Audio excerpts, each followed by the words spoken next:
ಅವರಿಗೆ ಹೆಚ್ಚಿನ ಒಂದು ಆಶೀರ್ವಾದವನ್ನು ನೀಡುವ ಮುಖಾಂತರ ನಮ್ಮ ಮಂಡಲದ ವತಿಯಿಂದ ಮತ್ತೊಮ್ಮೆ ಸನ್ಮಾನ್ಯ ನರೇಂದ್ರ ಮೋದಿ ಅವರಿಗೆ ಆಮೇಲೆಲ್ಲರ ನಾಯಕರಾದಂತ ಸನ್ಮಾನ್ಯ BC ಪಾಟೀಲ್ ಅವರು ಈ ಒಂದು ತೆರಿಗೆ ಕುರಿತು ಮಾತಾಡಲಿದ್ದಾರೆ. ಉತ್ಸವ ಸಮಾರಂಭ,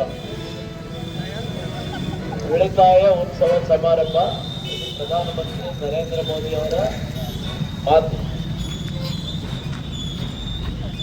ಈ ಉಳಿತಾಯ ಉತ್ಸವ ಇವತ್ತು 22 ವಿಜಯದಶಮಿ ಪ್ರಾರಂಭ ಆಗ್ತಾ ಇದೆ.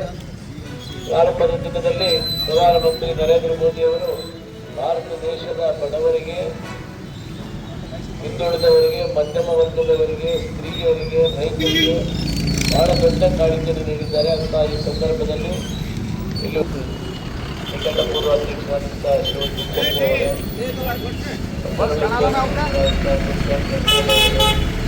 ರಮೇಶ್ ಅವರು ಮತ್ತೆ ಎಲ್ಲ ಮಂಡಲದ ಅಧ್ಯಕ್ಷರೇ, ಮಹಿಳಾ ಅಧ್ಯಕ್ಷರು, ಬೂತ್ ಅಧ್ಯಕ್ಷರೇ, ಪಕ್ಷದ GST ಮೇಲೆ ಏನು ಹೊರಗೆ ಇತ್ತು, ತೆರಿಗೆ ಇತ್ತು, ಅದನ್ನು ಇವತ್ತು ಬಹಳ ದೊಡ್ಡ ಪ್ರಮಾಣದಲ್ಲಿ ಇಳಿಕೆಯನ್ನು ಮಾಡಿದ್ದಾರೆ.